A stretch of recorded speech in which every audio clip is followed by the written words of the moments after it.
Hello guys. आज हम लोग लेके आए हैं आपके लिए भारत में ब्रिटिश सत्ता का विस्तार कि किस तरह भारत में जो ब्रिटिश सत्ता हुई है, जिसके बारे में हमने पिछले क्लास में पढ़ा था, उससे जुड़े हुए एमसीक्यू वो किसी भी एग्जाम में आए हो या उससे कोई भी एमसीक्यू बन सकते हो, या लूसेंट का एमसीक्यू हो या घटना चक्र का एमसीक्यू हो, हम सब आपके पास लेके आए हैं। तो देखते हैं क्वेश्चन। देखिए, पहला क्वेश्चन, प्लासी का युद्ध में अंग्रेजी सेना का नेतृत्व किसने किया? तो ध्यान रखिएगा, प्लासी का जो युद्ध था उसमें क्लाइव ने किया। हेक्टर मुनरो ने बक्सर के युद्ध का नेतृत्व किया था। तो इसका जो सही जवाब है ये है ऑप्शन ए, क्लाइव ने प्लासी के युद्ध का अंग्रेजी सेना की तरफ से नेतृत्व किया था। सेकंड क्वेश्चन, बक्सर का युद्ध में किसने अंग्रेजी सेना का नेतृत्व किया? तो अभी हमने इसकी चर्चा की, हेक्टर मुनरो ने इसका नेतृत्व किया था। तो इसका सही जवाब है ऑप्शन बी। बंगाल का द्वैध शासन कब से कब तक चला? देखिए, 1765 के बाद इलाहाबाद की संधि हुई और यहीं से द्वैध शासन की नींव पड़ी। तो यह जो चला वो 1765 से 1772 तक चला। सी। इसके बाद 1772 में वारेन हेस्टिंग आता है और एक फार्मिंग सिस्टम चलाता है। तो इसका जो सही जवाब है वो है ऑप्शन सी। वर्ष 1798 में वैली जेली द्वारा प्रस्तावित सहायक संधि को स्वीकार करने वाला पहला भारतीय शासक था। देखिए, सहायक संधि ऐसे देखा जाए तो इसका जो बीज है वो इलाहाबाद की संधि में ही दिख जाता है, जब अवध के सुरक्षा के बदले उससे पैसा वसूला गया। लेकिन वैली जली 1798 में इसका कर्ता धर्ता बनता है। तो 1798 में जो सबसे पहला राज्य था वो था हैदराबाद का निजाम। तो बी ऑप्शन, हैदराबाद का निजाम। तीसरे आंग्ल मैसूर युद्ध को रोकने के लिए टीपू ने अंग्रेजों के साथ कौन सी संधि की? तो देखिए, तीसरा आंग्ल मराठा युद्ध, सॉरी, आंग्ल मैसूर युद्ध। तो आप जानते हैं कि पहले दो युद्ध में हैदर अली अंग्रेजों के साथ लड़ा, लेकिन दूसरे युद्ध में हैदर अली हार जाता है, फिर टीपू उसके साथ युद्ध करता है, फिर तीसरा युद्ध भी टीपू के साथ होता है। तो उस युद्ध को रोकने के लिए टीपू श्रीरंगपट्टनम की संधि करता है और इसके तहत वो अपना राज्य का आधा हिस्सा अंग्रेजों को दे देता है और अंग्रेज के साथियों को दे देता है। बदले में 3 करोड़ रुपए भी अंग्रेजों को वो युद्ध हर जाने के रूप में देता है। और ये यही युद्ध है या ये यही संधि है कि रुपए नहीं चुकाने के एवज तक में अंग्रेज टीपू के दोनों बेटक को अपने पास बंधक बना के रख लेते हैं। तो इसका जो सही जवाब है यह है ऑप्शन बी। हड़प नीति और जब्ती सिद्धांत किसके द्वारा लागू की गई थी? देखिए, हड़प नीति को डॉक्ट्रिन ऑफ लैप्स भी कहते हैं या व्यपगत सिद्धांत भी कहते हैं, तो उससे थोड़ा सा ध्यान रखिएगा। तो ये जो है डलहौजी के द्वारा शुरू की गई थी। तो इसका जो सही जवाब है ये ऑप्शन डी, डलहौजी। किस सिख गुरु ने फारसी में जफरनामा लिखा था? तो सिख में 10 गुरु हुए हैं, इसमें जो सबसे अंतिम गुरु थे गुरु गोविंद सिंह, उन्होंने जफरनामा लिखी हुई थी, वो भी फारसी में। और एक गुरु गोविंद सिंह से एक फैक्ट और याद रखिएगा कि उन्होंने खालसा पंथ का नींव रखा था। भारत में डाक व्यवस्था शुरू करने वाला ब्रिटिश गवर्नर था? तो देखिए, भारत में जो डाक व्यवस्था है वो डलहौजी के समय में ही शुरू हुई थी। भारत में जो रेल व्यवस्था है वो भी डलहौजी के समय में ही शुरू हुई थी। तो ये भी फैक्ट आप ध्यान रखिएगा। तो इसका जो सही जवाब है ये ऑप्शन ए। किस सिख गुरु ने गुरु नानक की जीवनी लिखी? देखिए, गुरु नानक से ही सिख धर्म का आगाज माना जाता है, सिख धर्म का स्टार्टिंग माना जाता है। तो गुरु नानक की जो जीवनी है वो गुरु अर्जन देव ने लिखी है। उन्हीं की जीवनी को आदि ग्रंथ कहा जाता है, जो पंजाबियों के लिए या सिखों के लिए एक धार्मिक पुस्तक है। नेक्स्ट क्वेश्चन, सिखों के सैन्य संप्रदाय खालसा पंथ का प्रवर्तन किसने किया था? देखिए, खालसा पंथ का जो प्रवर्तन था सिखों के अंतिम गुरु गोविंद सिंह ने किया था। जब गुरु तेग बहादुर को औरंगजेब ने मार दिया था तो गुरु गोविंद सिंह ने सिखों को सैन्य रूप से बदला और खालसा पंथ की नींव रखी। तो इसका जो सही जवाब है ये ऑप्शन डी। 1757 में सिराजुद्दौला किसके द्वारा पराजित हुआ? देखिए, 1757 में प्लासी का युद्ध हुआ और प्लासी का युद्ध कंपनी और बंगाल के नवाब के बीच में लड़ा गया। तो कंपनी की सेना का जो नेतृत्व है वो रॉबर्ट क्लाइव ने किया हुआ था। तो इसका जो सही जवाब है वो है ऑप्शन सी। निम्न में से सिख गुरुओं का सही कालक्रम बताइए। देखिए, ये सिख गुरुओं का कालक्रम, तो इसके लिए आपको है ना सिख गुरुओं के बारे में पता होना चाहिए कि 10 जो सिख गुरु हैं उनका नंबरिंग क्या था। तो आप जानते हैं कि सबसे पहले सिख गुरु की जो शुरुआत हुई वो ही नानक से। सेकंड में नानक के बाद अंगद, गुरु अंगद, सिख गुरु बने। इसके बाद गुरु अमरदास सिख गुरु बने। इसके बाद गुरु रामदास सिख गुरु बने। इसके बाद गुरु अर्जन देव सिख गुरु बने।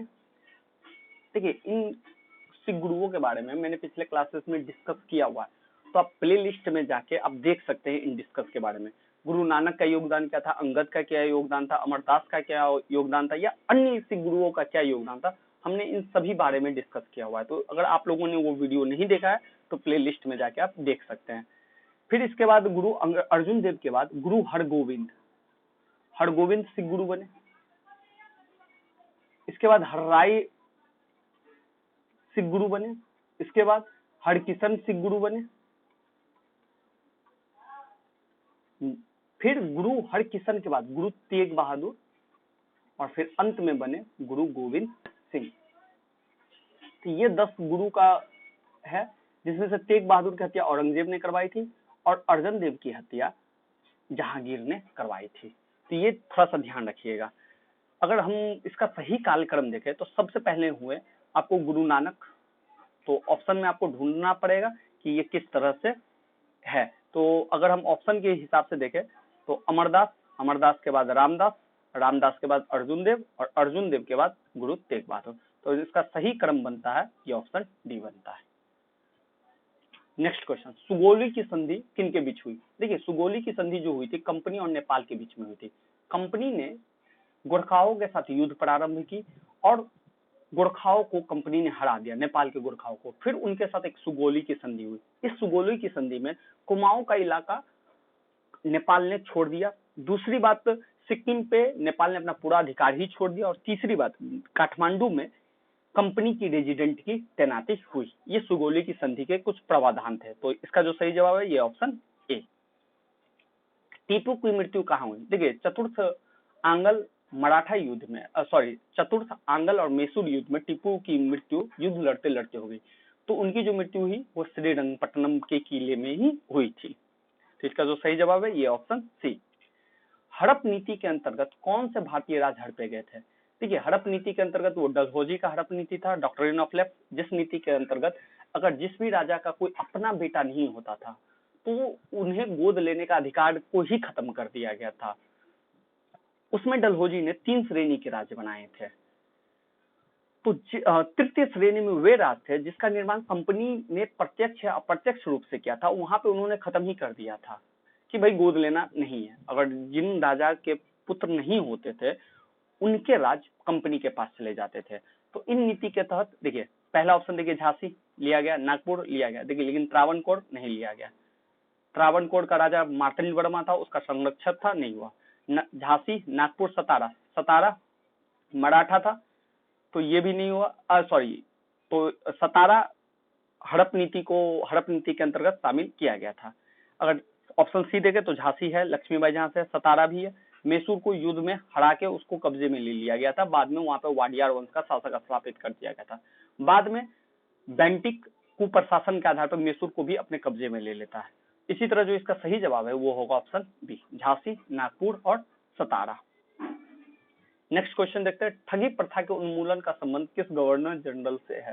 देखिए ठगी प्रथा का जो उन्मूलन है ना वो बेंटिक ने किया था, लॉर्ड विलियम बेंटिक। बेंटिक से एक तथ्य और भी याद रखिएगा कि उन्होंने सती प्रथा का भी समापन किया था और सती प्रथा को समापन करने के लिए एक भारतीय राजा राम राय ने उनकी मदद भी की हुई थी।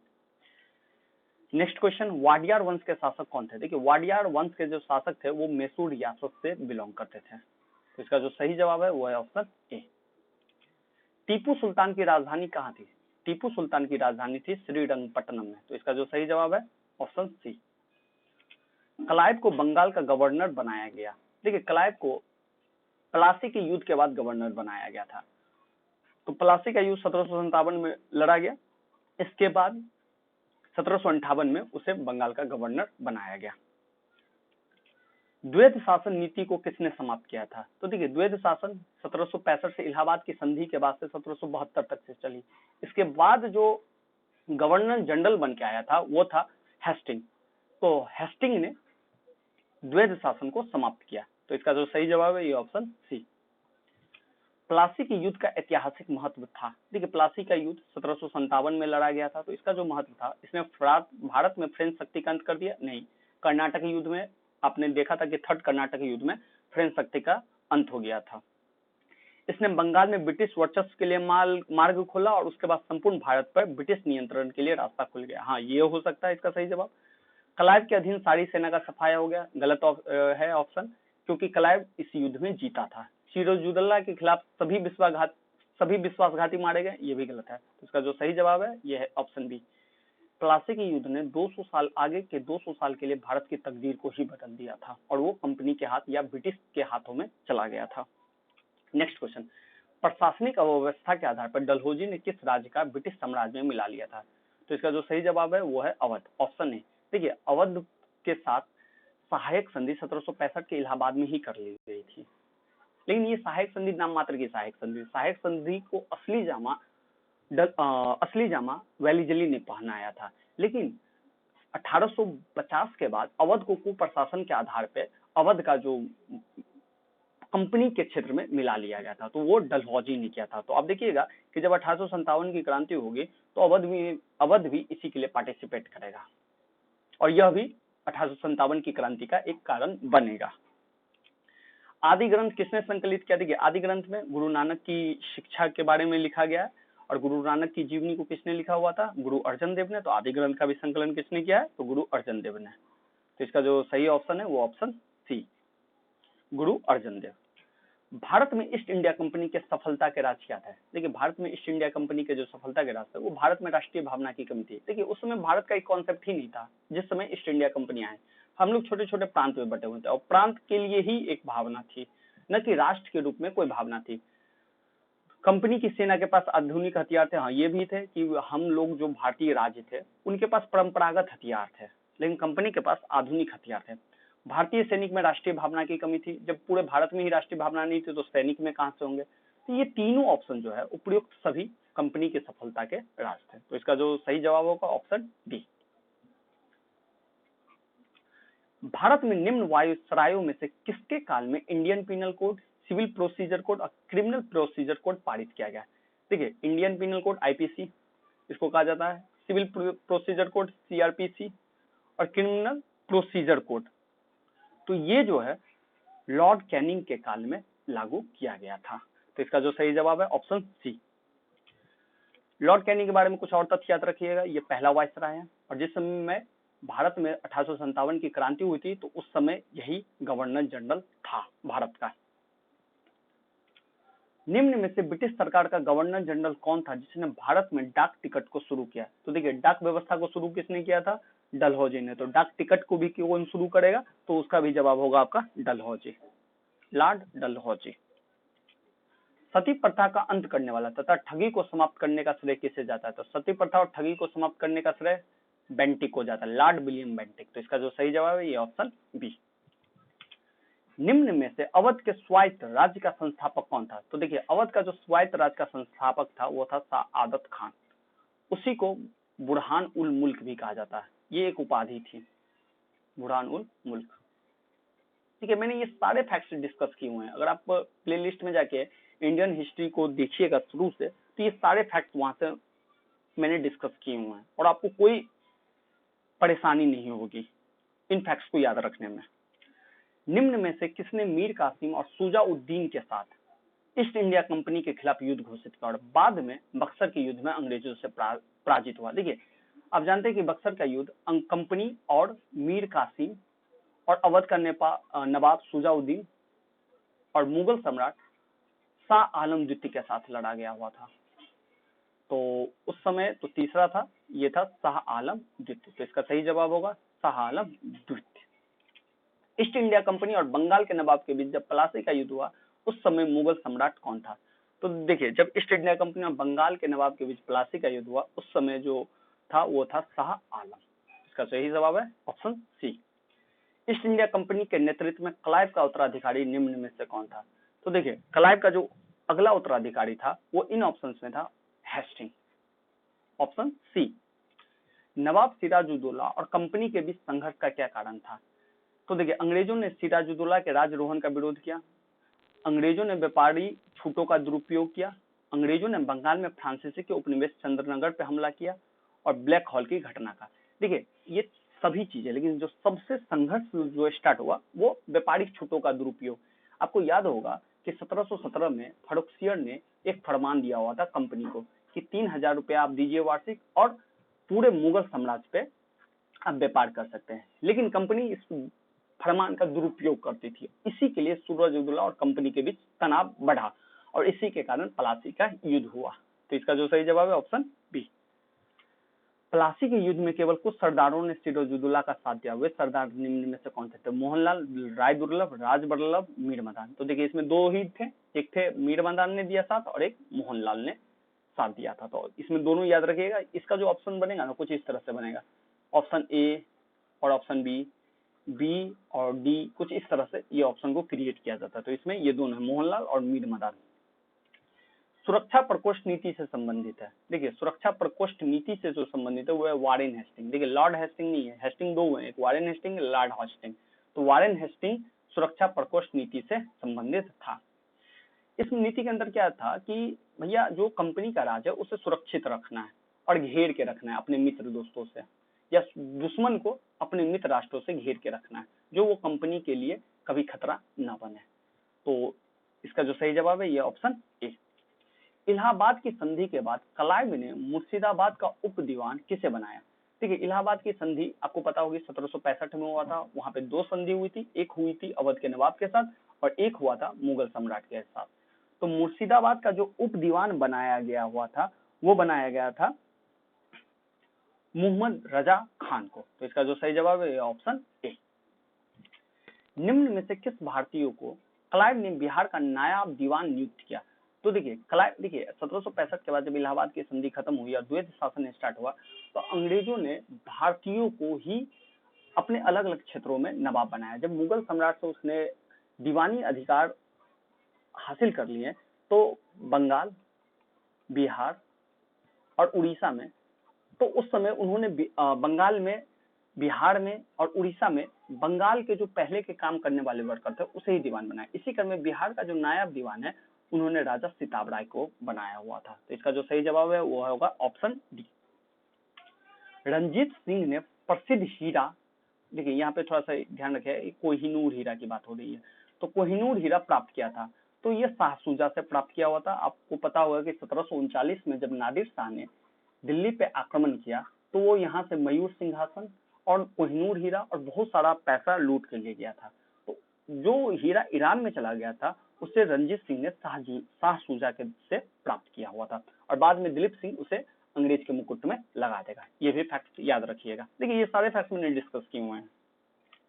ब्रिटिश जनरल जिसने हैदर को पोर्टनोवा के युद्ध में हराया वो कौन था? देखिए ये था आयरकुट। आप तीन जनरल के बारे में याद रखिएगा, एक हेक्टर मुनरो जो बक्सर का युद्ध में पार्टिसिपेट करता है और लीडरशिप करता है, एक रॉबर्ट क्लाइव। रॉबर्ट क्लाइव के बारे में तो भाई बहुत सारे फैक्ट है, उसे तो याद ही रखिएगा क्योंकि हर एग्जाम में क्लाइव के बारे में पूछा जाता है। और हैदर को जिसने हराया था वो था आयरकुट। तो तीन जनरल के बारे में बराबर पूछा जाएगा, तो ये थोड़ा सा ध्यान रखिएगा। नेक्स्ट क्वेश्चन, महाराजा रंजीत सिंह के उत्तराधिकारी थे। ठीक है, महाराजा रंजीत सिंह के जो उत्तराधिकारी थे वो थे खड़क सिंह। महाराजा रंजीत सिंह के बाद जो सिख राज का राजा बना हुआ था। तो इसका जो सही जवाब है ऑप्शन बी। निम्न में से कौन सा सुमेलित नहीं है? देखिए इसमें से कौन सा मैच नहीं करा? कॉर्नवालिस ने स्थायी बंदोबस्त शुरू किया था, ये सही है। वेलीजली सहायक संधि का जन्मदाता था, ये भी सही है। लॉर्ड हेस्टिंग द्वितीय आंग्ल मराठा युद्ध, तो नहीं, ये गलत है। लॉर्ड हेस्टिंग के समय में द्वितीय मराठा युद्ध नहीं हुआ था, ये कॉर्नवालिस के समय की बात है। बेंटिक 1829 का 17वां रेगुलेशन, ये भी सही है। तो इसका जो सही जवाब है ये ऑप्शन सी। किस सिख गुरु ने विद्रोही राजकुमार खुसरो की सहायता धन एवं आशीर्वाद से की हुई थी? तो देखिए किस सिख गुरु ने विद्रोही राजकुमार, तो देखिए दो सिख गुरु हुए जिसकी हत्या मुगल सम्राटों के द्वारा कर दी गई थी। एक की हत्या, एक थे अर्जुन देव जो 5वें गुरु थे और एक 9वें गुरु तेग बहादुर की हत्या। तो खुसरो की जो सहायता थी, खुसरो था कौन? तो देखिए खुसरो था जहांगीर का बेटा, तो उसकी जो सहायता थी वो गुरु अर्जुन देव ने की हुई थी। तो इसका जो सही जवाब है ये ऑप्शन सी। सबसे अधिक निर्णायक युद्ध जिसने अंग्रेजों के भारत में प्रभुत्व को स्थापित कर दिया था वो था प्लासी का युद्ध। देखिए बहुत सारे लोग कहेंगे बक्सर का युद्ध, लेकिन एक चीज ध्यान रखिएगा, प्लासी के युद्ध के बाद जो अंग्रेजों को फायदा हुआ उसी पैसे से जब उन्होंने 1764 का एक सही युद्ध लड़ा। प्लासी का युद्ध तो ऐसे धोखे का युद्ध था, लेकिन उस 7 साल में जो उन्होंने पैसे जमा किए दीवानी से या किसी भी तरह से लूट के, उस सारे पैसों को उन्होंने 1764 में लगाया, और जब यहाँ पे एक असली लड़ाई हुई तब अंग्रेज वहां जीते, तो हम प्लासी का युद्ध ही कहेंगे। ठीक है, ये सारे क्वेश्चन है ना कहीं न किसी एग्जाम में आए हुए हैं। 1 नवंबर 1858 को महारानी विक्टोरिया का घोषणा पत्र, ये थोड़ा सा गलती हो गया तो थोड़ा सा ये शो होगा, ऐसा होगा, घोषणा पत्र इलाहाबाद में पढ़कर सुनाया था। तो देखिए 1858 को तो उस समय भारत में वायसराय का पद सृजन कर दिया गया था, गवर्नर जनरल के पद को हटा के वायसराय का पद सृजन किया था। उस समय जो सुनाया था वो कैनिंग ने सुनाया था, तो ये ध्यान रखिएगा। रंजीत सिंह किस मिसल के थे? तो रंजीत सिंह सुकरचक्रिया मिसल के थे। आपको याद होगा जस्सा सिंह अहलूवालिया के नेतृत्व में सिख जो थे वो 12 मिसल में डिवाइड हो गए थे, तो उसी में से एक मिसल था सुकरचक्रिया मिसल, और प्रत्येक मिसल की पहचान होती थी, उनका अपना एक झंडा होता था और अपना एक निशान भी होता था। तथा कथित कुशासन के आधार पर किस गवर्नर जनरल ने मैसूर राज्य के प्रशासन को अपने हाथ में ले लिया था? देखिए मैसूर, जब चतुर्थ आंगल और मैसूर युद्ध हुआ उस समय मैसूर का जो शासन की बागडोर है वो वाडियार वंश के ही हाथों में दे दी गई थी, लेकिन बाद में बेंटिक ने मैसूर का जो प्रशासन है वो अपने हाथों में ले लिया था कुशासन के आधार पर। तो इसका जो सही जवाब है वो है ऑप्शन बी, बेंटिक ने। किसने अपनी राजधानी मुर्शिदाबाद से मुंगेर स्थानांतरित की? देखिए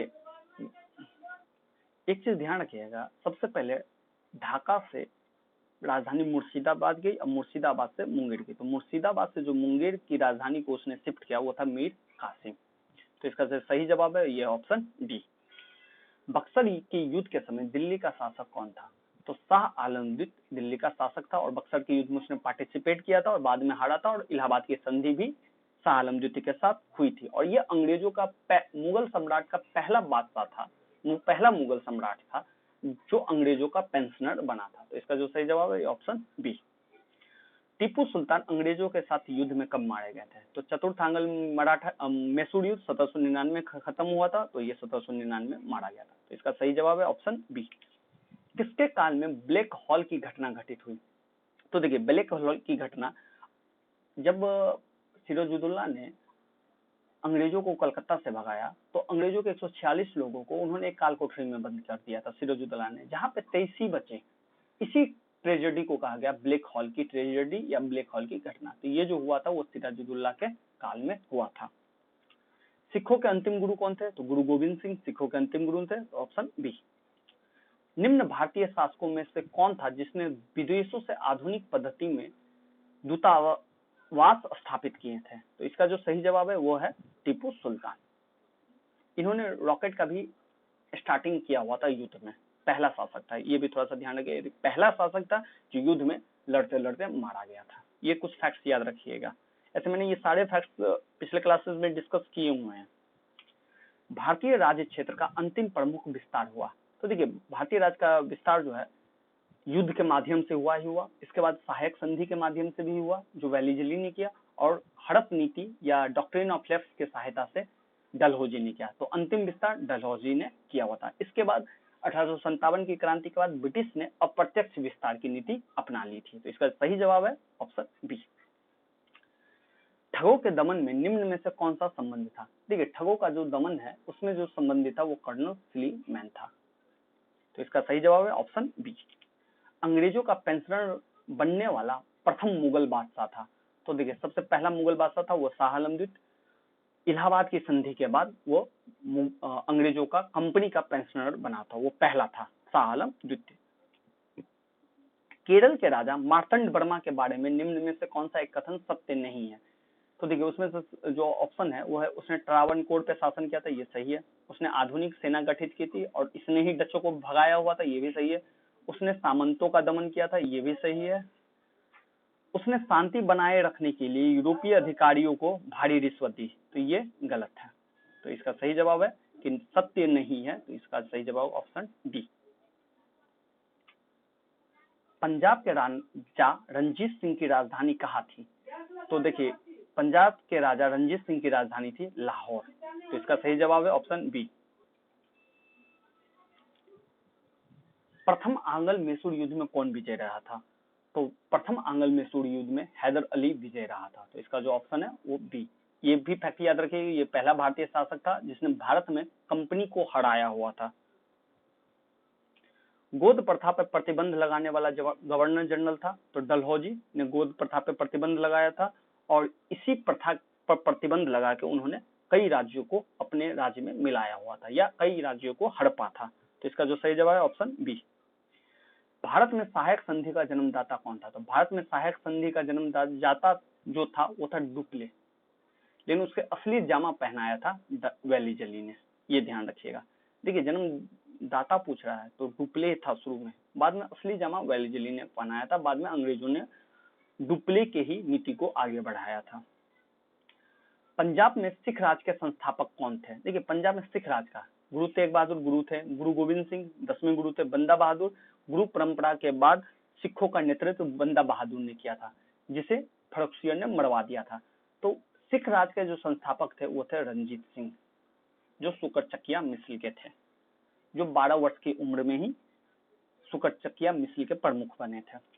किस मुगल बादशाह के आदेश पर बंदा बहादुर की हत्या की गई थी? तो बंदा बहादुर की हत्या फर्रुखसियर के आदेश पे की गई थी। ध्यान रखिएगा, 3 बहुत इंपॉर्टेंट है, 2 सिख गुरु अर्जन देव और गुरु तेग बहादुर, और एक जो था वो बंदा बहादुर। इन 3 की हत्या मुगल सम्राटों ने करवाई थी। किसने ग्रामीण जाटों को एक सैनिक शक्ति के रूप में संगठित किया? तो चूड़ामन ने उसे सैनिक शक्ति के रूप में संगठित किया। तो ऑप्शन सी।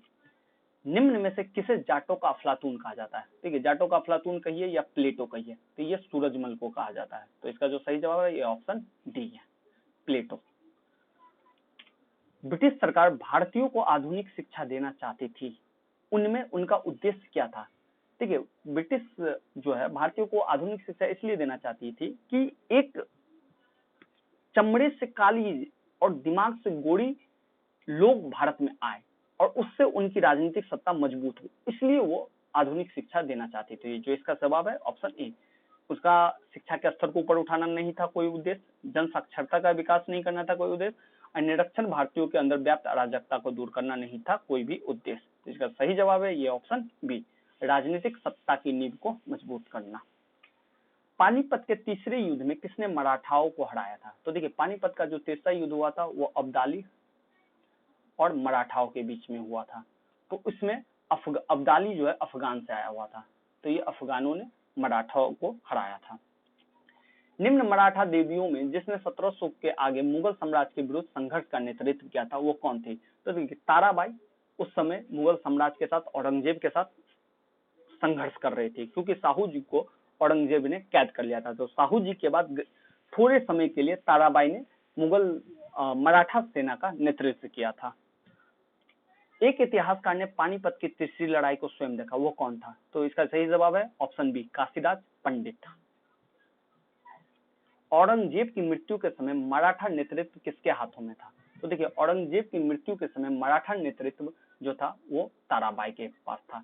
बाद में औरंगजेब की मृत्यु होने के बाद जो गद्दी पे बैठता है वो है बहादुर शाह प्रथम। बहादुर शाह प्रथम साहू जी को छोड़ता है और फिर ताराबाई और साहू जी के बीच में एक संघर्ष होता है जिसमें साहू जी अंततः विजय रहते हैं। किसके समय में मराठा राजा नाचीज हो गया और पेशवा वास्तविक शासक बना? ठीक है, मैंने ये सारा डिस्कस किया हुआ है, आपने पढ़ा होगा, अगर नहीं पढ़ा है तो उस वीडियोस को आप देखिए। उसमें मैंने बताया कि साहू जी जब जेल औरंगजेब की कैद से जब बहादुर शाह उसे छोड़ता है तो साहू जी और ताराबाई के बीच में एक संघर्ष होता है जिसमें अंततः साहू जी जीत जाते हैं। तो सबसे पहले वो क्या करते हैं, अपना केंद्र सतारा बना लेते हैं और इसके बाद प्रशासनिक देखभाल जो है वो पेशवाओं के अधीन कर देते हैं। तो इससे क्या हो जाता है, पेशवा की अहमियत बढ़ जाती है, ज्यादा हो जाती है। लेकिन साहू जी के मरने के बाद पेशवा सर्वे सर्वा हो जाता है। तो उस समय जो नाचीज हो जाता है तो वो था बालाजी बाजीराव। तो इसका सही जवाब है ऑप्शन सी, साहू जी उसी के समय में मरा हुआ था। शिवाजी की राजधानी कहाँ थी? तो शिवाजी की जो राजधानी थी वो थी रायगढ़। सतारा पेशवाओं की राजधानी थी, सॉरी साहू जी ने सतारा अपना केंद्र किया था। पूना थी वो पेशवाओं की राजधानी थी। निम्न में से कौन हैदराबाद का संस्थापक था? तो इसका जो सही जवाब है चिनक्लिच खां, इसे निजाम उल मुल्क भी कहा जाता है।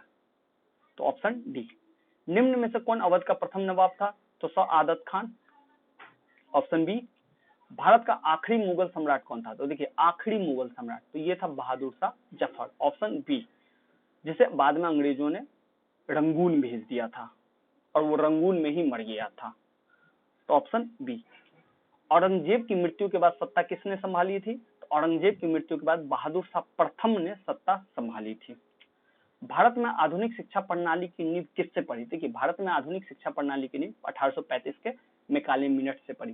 देखिए 1835 से पहले प्राच्यवादियों का दबदबा था भारत में। प्राच्यवादियों का काम क्या था कि भारत के जितने भी प्राचीन धरोहर है, दर्शन है या विधि है या कोई भी हिंदू कोड है या मुस्लिम कोड है, उनका अध्ययन करना। इसी के क्रम में बनारस हिंदू यूनिवर्सिटी की स्थापना की गई। इसी के क्रम में आप देखिएगा Asiatic Society of London Bengal की स्थापना की गई थी। लेकिन जब मैकाले भारत आया 1833 के चार्टर के नियम के अनुसार विधि मंत्री बन के, तो मैकाले ने इसका विरोध किया और इसी में प्राच्य आंगल विवाद आया और 1835 में मैकाले मिनट से यह क्लियर हो गया कि भारत अब अंग्रेजी के साथ आगे बढ़ेगा। तो इसका सही जवाब है ऑप्शन बी, 1835 के मैकाले मिनट से। धन्यवाद, आज के लिए इतना ही रखते हैं।